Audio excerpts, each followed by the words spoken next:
Mariin nagaa mootummaa Itoophiyaa fi waraana bilisummaa Oromoo gidduutti Taanzaaniyaa magaalaa Daaree Salaamitti gaggeeffamaa jiru haala gaariin deemaa jiraachuu maddeen marii kanatti dhiyeenya qaban BBC'tti himaniiru. Mariin torban darbeerraa kaasee bakka qondaaltonni waraana olaanoo gama lamaan irraa argamanitti gaggeeffamaa tureera. Haa ta'u malee kaleessarraa kaasee ammoo aangoonni mootummaa olaanoo lama marii kanatti makamaniiru. Hiikaa fi tasaa dabalata qaba. Aangoonni kunneenis gorsaa nageenyaa biyyoolessaa ministeera muummee Abiy Ahmed kan ta'an ambaasaadar Reedwaan Huseenii fi ministeera haqaa Geediyoon Ximooteewos ta'uun himameera. Aangoonni kunneen marii kanarratti argamuun isaanii maricha haala gaariin deemaa jiraachuuf agarsiistu ta'uu keessa beektonni dubbachaa jiru. Aangoonni kunneen marii nagaa waggaa darbe mootummaa federaalaa fi TPLF Pirooteeraatti gaggeesse irratti mootummaa Itoophiyaa bakka bu'uun kanneen hirmaatanidha. Marii guyyootaaf gaggeeffamaa tureen booda amma gara dhimmoota qabatamoo ta'anii dubbachuutti ce'aniiru jechuun barruun Addis Istaandaard maddeen irraa waabeffateera jechuun gabaaseera. Jilli gaanfa Afrikaatti ergama addaa Ameerikaa Maayik Hamariin durfamu aangoota olaanoo Igaad, Keeniyaa fi Noorweey qaamolee lamaan walitti fiduun marii kanaaf haala mijeessaa fi gaggeessaa jiru. Gama waraana bilisummaa Oromootiin Kumsaa Dirribaa dabalatee ajajoonni waraanaa olaanoo 5 marii kanarratti argamanii jiru. Qondaalota waraanaa kanneeniin alattis namoonni gama dippiloomaasiin bakka bu'an 2 walumaa galatti namoonni 7 waboo bakka bu'uudhaan maricharratti yoo hirmaatan gama mootummaa Itoophiyaatiinis qondaalota waraanaa buleeyyii dabalatee aangawoonni 7 hirmaataa jiraachuu maddeen keenya mirkaneessaniiru. Aangoota mootummaa federaalaa Itoophiyaan alatti mootummaa naannoo Oromiyaa irraas namoonni 2 marii nagaa kanarratti hirmaataa jiraachuu BBC'n mirkaneeffateera. Haaldureen marii marsaa lammaffaa kanaa torbanoota muraasan dura gaggeeffamaa akka ture kan himan maddeen BBC kunneen ammatti sadarkaa mariin kun irratti argamu kan abdachiisudha jedhaniiru. Haaluma wal fakkaatuunis waraanni bilisummaa Oromoo ibsa gabaabaa marii kana ilaalchisuun baaseen furmaata siyaasaa karaa nagaa hawwii saba keenya fi kabaja jaallan keenyaa wareegamanii dhugoomsuuf yoomiyyuu ni dhimmina jedhe. Waraanni bilisummaa Oromoo ibsa baase kanaan jilli isaa ajajaa olaanaa Marroo Dirribaa fi Taanaa isaa Gammachuu Abbooyyeen durfamu marii nagaatiif Taanzaaniyaatti imaluu mirkaneessuun aangawoonni kunneen wayita marii kanaaf Oromiyaa adda waraanaa irraa gara bakka mariin itti gaggeeffamuu deeman yeroo isaatti beeksisuun barbaachisaa ta'us nagaan dabarsuuf jecha yeroo isaatti hin himamne jedheera. Qondaalonni mootummaa Itoophiyaa lamaan amma marii kanatti makaman waliigalteen nagaa waggaa tokkoon dura mootummaa federaalaa fi TPLF gidduutti Afrikaa kibbaa Pirootoraatti mallatteeffamuun waraana Tigraayitti waggaa 2 ture dhaabsisuu irratti gama mootummaa federaalaan gahee bahaniin muuxannoo kanneen qabanidha. Marii marsaa tokkoffaa mootummaa fi waboo gidduutti achuma Taanzaaniyaa oddola Zaanzibaritti gaggeeffame irratti biyyoota amma gahee jaarsummaan taphataa jiran keessaa Ameerikaan sadarkaa miilanaatiin hirmaannaa olaanaa taasisaa akka hin turre kan yaadatan maddeen keenya tibbana garuu dhimma marii kana cimsanii waan qaban fakkaatu jedhan. Mariin miilanaa kun haala amma ittiin jiruun yoo itti fufee yeroo dhiyoo keessatti waliigalteen mallatteeffamuu akka danda'ulleen abdii qaban maddeen keenya BBC'tti himaniiru. Gama kaaniin ministeerri ittisaa Itoophiyaa koree dhaabbii misooma baadiyyaa caffee Oromiyaa waabeeffachuun godinaaleen waggaa kana yaaddoo nageenyaa cimaa keessa jiran amma qilleensa nagaa baafachuu jalqabaniiru jedheera. Dhaabbileen barnootaa fi fayyaa hojii dhaabanii turan deebi'anii banamuu eeruun humni abaa'oo shanee ittiin jedhan dadhabaa dhufuu ibse. Ibsa kaleessa baaseen ammoo duulli hidhattoota kana balleessuu jabaatee itti fufuu himee jira. Sirreeffamtoonni mana hidhaa guddicha magaalaa Maqaleetti argamu keessaa miliquuf yaalan 4 humnoota nageenyaatiin ajjeefamuu TV'n naannichaa gabaase. Gaafa sanbataa 3/8/2023 galgala keessa sirreeffamtoonni 125 ta'an miseensa poolisii abbaa dabaree waardiyyaa tureen reebuudhaan miliquudhaaf yaalii taasisaniin akka turan qindeessaan mana amala sirreessaa sanii obbo Amaanuel Fissaa BBC'tti himaniiru.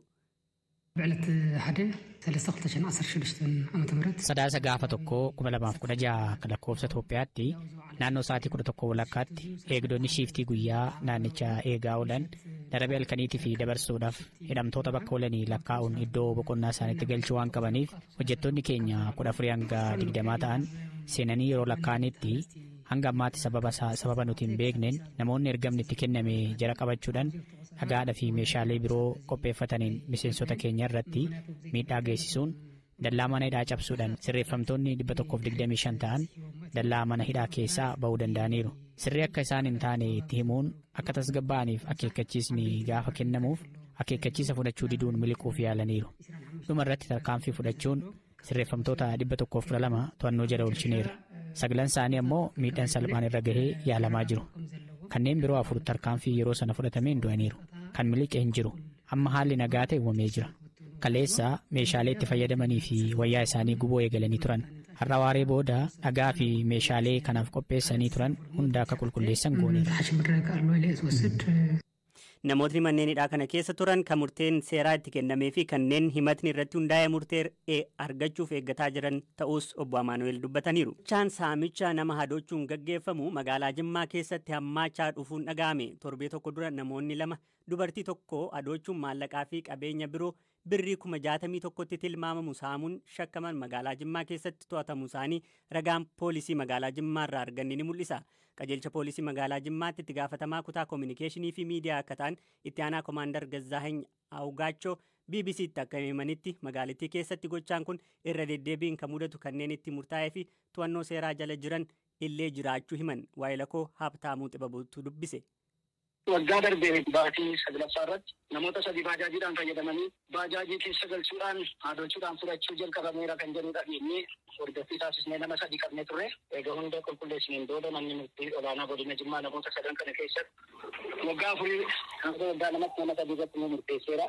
Ka'uudhaan wanti kun yaaddessaa ta'eera. Magaala keenya keessatti hojiiwwan kun hojjetamaa jira.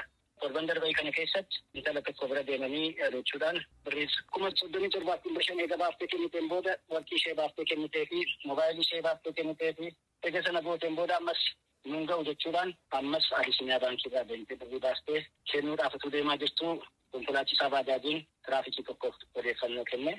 Tiraafikichi odeeffannoo akkuma argateen baankii keessa ishee utuu seenaa jirtu namoota lachan sana qabuudhaaf yeroo yaalu humna isaa ol ta'anii isa rukutanii baduudhaaf yeroo carraaqame uummanni naannoo sana jiru isa tokko qabanii tokko miliquudhaaf yeroo jedhu paatrooliin poolisiin akkasuma naannoo sana waan jiruuf dhiigaa konkolaataadhaaf diigamee qabame. Namoonni kun naannoo Walqixxeetti maqaa biraatiin, naannoo Shaashamanneetti maqaa biraatiin, naannoo Hawaasaatti maqaa biraatiin waraqaa eenyummaa qabatanii kan naanna'anidha. Amma yaaddoo ta'eera yeroo jennu namoota baay'ee irratti gahaa jira jechuudha wanti kun. Moobaayil baankiidhaanis faana kan raawwatan ta'uu isaati teekinooloojii fayyadamanii. Itun beekin kiisii koo keessaa baaseen kenne eega jette uummanni yaadda. Waggaa darbee sanatti namoonni hedduun poolisiidhaafis kan dhufanii himatanii jiru. Poolisiidhaafis immoo kan itun himatin achumatti kan hafees baay'inaan jiraachisa. Tarii wanti isaan adoochan kuni akkamiin akka argatan wanti bira sakattaatanii bira geessan jira hagam babal'ataadha kan jedhu isarratti qorannoon sin taasistan jira. Seera irratti waa'ee adoochuu keessumattuu baay'inaan hin jiru. Akka shakkii keenyatti baala sammuu nama adoochuu fa'aa jira miti akka ashishii fa'aa maal fa'aa isa afuufuu danda'u kan jedhu sanaan shakkineerra. Amma namoota amma waan adoochuu kana qabanii jennee biyyi kan yeroo ilaalu waraqaa eenyummaa maal alatti wanta biraan argine. Ina dochine akka hin jenne immoo mucattiin kun harka kootiin an kenne baaseen kenneera maal akkanatti godhaniin beeku jette. Sumatu kenne naanumatu harka kootiin an daganaa baasii deebisi dabaleetti fidi yeroo naan jedhanus dabalee fiduudha isin yeroo qabdanuu fa'aa maaliif qabanii gadeetan yaaddaan jira jette. Tarii namoonni of eeggannoo akkamii gochuu danda'u? Namoota eenyummaa isaanii hin beekne dhufanii yeroo isaan dubbatan maaliif na dubbise kan jedhu shakkii dura waa tokko yoo shakkame of eeggachuun hin danda'amu. Of kennuu dhiisu amma jarri kun maalinni waqqii isaan keessanuu maal yeroo ilaaltu nama rakkate yookaan nama akkas kan itti gongorsanuu namatti hin fakkaatu. Namni keenya nama uffata xuraa'e uffate shakka malee nama akkasii shakka. Kanaafuu yeroo hunda yeroo deema. Siyaasaa yeroo ammaa Itoophiyaa keessa jiru irratti BBC'n qondaaltota siyaasaa dhaabbilee mormituu sadii waliin turtii kataasise yeroo ta'u sadeenuu haalli jiru yeroo kamuu caala rakkoo keessa galuu dubbatan. Dhaaba Izeemaa mana maree waloo dhaabbilee siyaasaa Itoophiyaa fi ABO'rraa qondaaltota dubbifne waliin madda rakkoo kanaaf furmaata isaa irratti mari'anneerra. Har'aaf kan isinii dhiyeessinu turtii qondaala siyaasaa ABO obbo Battee Urgeessaa waliin goone. Yeroo kamiyyuu caalaa haala yaaddessaa irra jira. Ammoo guutummatti cufamee jira, hidhatee jira ibsuu hin danda'u. Sochiin karaa nagaa keessumattuu Oromiyaa keessatti guutummatti cufamee akka jirudha. 2018 jijjiirama yeroo jedhamu hawwii fi abdii baay'eetu ture. Hawwii fi abdiin sun waadaaleen dhibdeen siyaasaa hundi karaa nagaatiif karaa heeratiin furamuu danda'a. Uummataaf dhiyaatee filannoo uummataatiin furmaata maayii argachuu danda'a jedhamee hawwii guddatu ture. Hawwiin suni dharraan sun garuu 2020 irratti dhabama ta'ee jechuudha baay'inaan. Filannoon waggaa 2 dura ta'e jedhame sun akka filannoo haqa qabeessaa hunda hirmaachise kan dimokiraatawaa akka hin taane fi filannoo akka hin godhaminiititti kan lakkoofnu. Bakka dorgomaan hin jirretti dorgommiin siyaasaa godhame jechuun hin danda'amu. So achirraa ka'ee cufame. Kan filannoo bara 2021 sanaa wal madaalchisnee gaafa laallu kan amma as deemaa jiru wanta amma dura argine sanarraa adda ta'uu danda'a. Homtuu wanti abdii ta'u hin jiru. Inumaa wanta sana caalaa abdii kutachiisatu jira. Sababni isaa 2018 hanga 2020tti abdiitu ture. Yaada siyaasattu naanna'aa ture. Miidiyaa walabaattu deemaa ture. Morkattoonni dirree siyaasaa keessatti yaada isaanii gurgurataa ture. Waltajjii uummataa qopheessutu ture. Amma sun hunduu cufameera. Waajirri keenya amma ammaatti to'annaa poolisii jira. Kunis uggura. Filannoo itti aanuttis dhaabni keenya akka qoodan fudhanneef ugguramee jira jechuudha. Haala kana keessatti abdiin addaa filannoo itti aanutti dimokiraataa ta'a, hunda hirmaachisaa, walaba ta'a jedhamee wanti eegamu tokko hin mul'atu. Dhaabbileen siyaasaa mormituu dafanii giivaap godhu abdii kutachuu dhiibbaan mootummaa yookaan dhaaba biyya bulchuu akkuma jirutti ta'e isarratti yaada muraasa yoonaa kennitu. Lakke abdiin kutannu abdii kutatuufis as hin jirru. Kan abdiirraa kutannu kan cufame jennu hiree filannootti hirmaatanii sanaanis sagalee uummataa argatanii mootummaa uummanni barbaadu ijaaruttu karaa filannootii fi karaa heerri biyyattii jedhuun hireen jiru cufaa ta'uu isaa tan sitti agarsiisuu barbaade. Gama biraatiin garuu qabsoo karaa nagaa hoggaa jennu diddaa uummataati. Qabsoon kan uummataati. Kanaaf abbaan ofiif jecha sirni kun itti fufuu qaba jedhee biyyi kun akkaataa tokkoon hariiroo gaarii qabaattee itti fufuu qabdi. Warri jedhee amanu hiree uummanni akka dubbatu fedhii isaa akka agarsiifatu mirga itti qabu sana karaa hulaa heerri kaa'e sanaan banaa godhutu isaanirraa eegama. Yoo kuni akka heeratti banaan taane garuu hulaa biraatiin rukuttaa isaa itti fufaa jechuudha. Malee abdii kutatee gabrummaa tole jedhee kan jiraatu hin jiru sabni. Mootummaanis tooftaa adda addaatiin dhaabbilee siyaasaa isa morma laaffisee erga raawwatee booddee olaantummaa baroota itti aananii fi gaaffii yookaan morkii malee biyya bulchuu isa dandeessisuuf bu'uura kaa'eeraa jedhanii yaadu akka sanatti yoo hin hubattaate. Barri itti beekaa Oromoo, hayyuu Oromoo, hoggana Oromoo ofitti makaniidhaaf qabsoorraa uummanni dubatti deebi'u. Isarra tarreera. Baay'eedha warri nuti hoggana keenya jennee jala bu'aa turre, irraa barataa turre baay'ee turan. Baay'een isaanii waggoota 5-6 kana keessatti hariiroo isaanii, ijjannoo isaanii jijjiiranii kara biraatti geeddaranii inumaa'uu seenessa jijjiirra sadarkaa ji'urra gahanii jiru.